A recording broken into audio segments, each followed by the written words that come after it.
8 pemain keturunan yang diprediksi dipanggil Shin Tae-yong untuk laga timnas Indonesia vs Brunei, nomor 1 miliki peranan penting. Sebelum masuk ke videonya tidak ada salahnya untuk menekan tombol subscribe terlebih dahulu.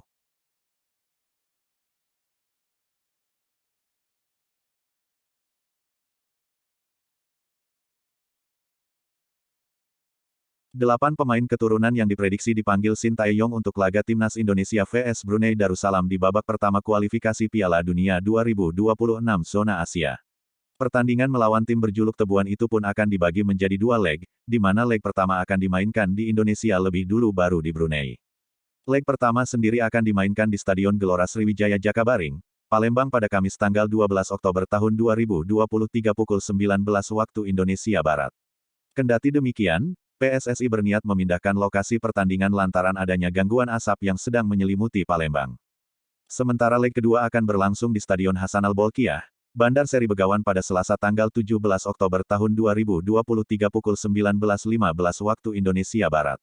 Tentunya untuk menghadapi 2 leg melawan Brunei nanti, timnas Indonesia akan menurunkan kekuatan terbaiknya demi bisa lolos ke babak kedua. Shin Tae-yong pun diprediksi akan memanggil sejumlah pemain keturunan terbaiknya untuk melawan Brunei. Lantas siapa saja mereka? 8. Stefano Lillipali. Pemain timnas Indonesia kelahiran tanggal 10 Januari tahun 1990 ini menjalani laga perdana di Liga Utama Belanda, de Eredivisie. Bersama klubnya FC Utrecht ia bertandang ke VVV Venlo yang berakhir imbang tanpa gol. Walaupun baru diturunkan di menit 77, namun Stefano sangat gembira dengan penampilan perdananya. Kepada Radio Nederland, gelandang serang ini menyatakan lega dan nyaris menciptakan gol. Saya puas dengan penampilan pertama ini, sayang sekali gol saya tidak diakui, katanya.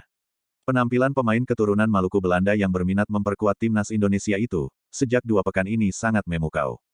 Stefano Lillipali terakhir kali tampil apik kala membantu timnas Indonesia menang 2-0 atas Turkmenistan di FIFA Match di September tahun 2023. Ia memberikan assist dalam kemenangan tersebut, jadi tidak heran jika ia nantinya akan kembali dipercaya oleh Shin Tae-yong lagi. 7.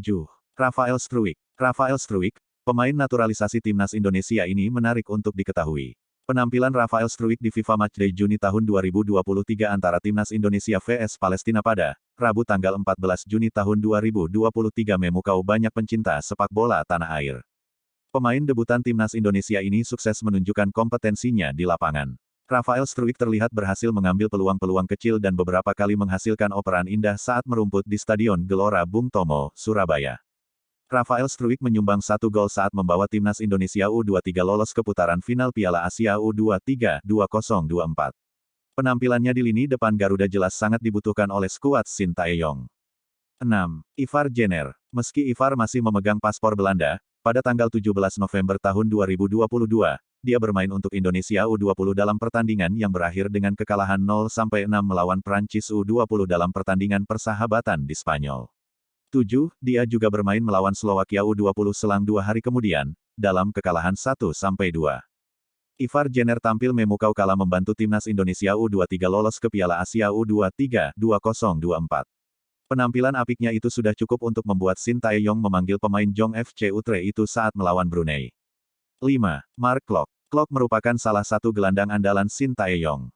Jadi, bisa dipastikan gelandang Persib Bandung itu akan berada dalam skuad timnas Indonesia saat melawan Brunei nanti. Di musim ini, pemain yang mendapatkan paspor WNI pada 2020 itu baru mencetak 1 gol dan 1 assist dari 4 laga yang dijalaninya. 1 gol yang dicetak oleh Klok di musim ini terjadi di laga Persib Bandung vs PSM Makassar di laga pekan ketiga BRI Liga 1 tahun 2023 sampai tahun 2024.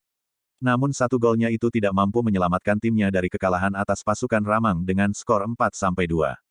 4. Sain Patinama. Sain Patinama sejauh ini baru memainkan 1 laga bersama timnas Indonesia, tepatnya saat melawan Argentina pada Juni tahun 2023 lalu. Tentunya pemain Viking FK itu masih dibutuhkan dan bisa dipanggil untuk menghadapi Brunei. Nama Sain Patinama saat ini menjadi perhatian publik setelah ia berhasil membawa Viking FK menang atas pemuncak klasemen sementara Liga Norwegia Eliteserien, FK Bodo, Glimt di SR Bank Arena Minggu tanggal 6 Juli tahun 2023. Sebelumnya Viking FK telah berhasil meraih 8 kemenangan beruntun dalam kompetisi tersebut. Penampilan Sain Patinama sebagai starter di bek sayap kiri ternyata membantu dalam mengawal lini bertahan timnya tersebut. 3. Sandy Walsh. Walsh lahir di Belgia dari ayah keturunan Irlandia kelahiran Inggris yang berasal dari keluarga Somalia Afrika Selatan dan seorang ibu keturunan Indonesia kelahiran Swiss yang dibesarkan di Belanda. Oleh karena itu, dia memenuhi syarat untuk membela Belgia, Inggris, Irlandia, Swiss, Belanda, Indonesia, Afrika Selatan dan Somalia. Pada tanggal 17 November tahun 2022, Walsh resmi dinaturalisasi menjadi warga negara Indonesia dan membela timnas Indonesia. Sandy Walsh baru menjalani debut sebagai pemain timnas Indonesia saat menang 2-0 atas Turkmenistan. Tampil selama 71 menit, Sandy Walsh bermain apik sebagai bek tengah dan diprediksi akan dipanggil lagi oleh Shin Tae-yong. 2. Jordi Amat. Semenjak dinaturalisasi, Jordi Amat selalu menjadi andalan timnas Indonesia. Sejauh ini ia sudah mencatatkan 8 caps dan kemungkinan bakal bertambah 2 lagi saat melawan Brunei. Pelatih timnas Indonesia, Shin Tae-yong telah memanggil Amat ke skuad untuk Piala AFF 2022. Amat pun kini berlatih bersama skuad Garuda di Bali. 1. Elkan Bagot. Elkan Bagot saat ini memiliki peranan penting di lini belakang timnas Indonesia. Pengalamannya bermain di Inggris membuatnya memiliki teknik bertahan yang apik. Tak heran jika Shin Tae-yong akan memanggilnya saat melawan Brunei nanti. Sukses menunjukkan sinarnya bersama Gillingham di kompetisi sepak bola Inggris. Bek timnas Indonesia menjadi pemain tanah air serba pertama di kompetisi profesional negeri Ratu Elizabeth. Rekor pertama yang dicetak Bagot adalah menjadi pemain Indonesia pertama yang tampil di Piala FA dan Carabao Cup. Bagot juga menjadi pemain Indonesia pertama yang menghadapi klub Premier League di kompetisi resmi. Gillingham FC tampil heroik pada laga ronde ketiga Carabao Cup 2022/2023. Mereka mengalahkan Brentford melalui babak adu tendangan penalti. Di usianya yang masih 20 tahun, prestasi-prestasi seperti di atas tentu sangat baik bagi Elkan Bagot. Ia sedang ada di jalur yang tepat untuk menjadi pemain yang lebih baik, atau bahkan menjadi legenda sepak bola Indonesia di masa depan.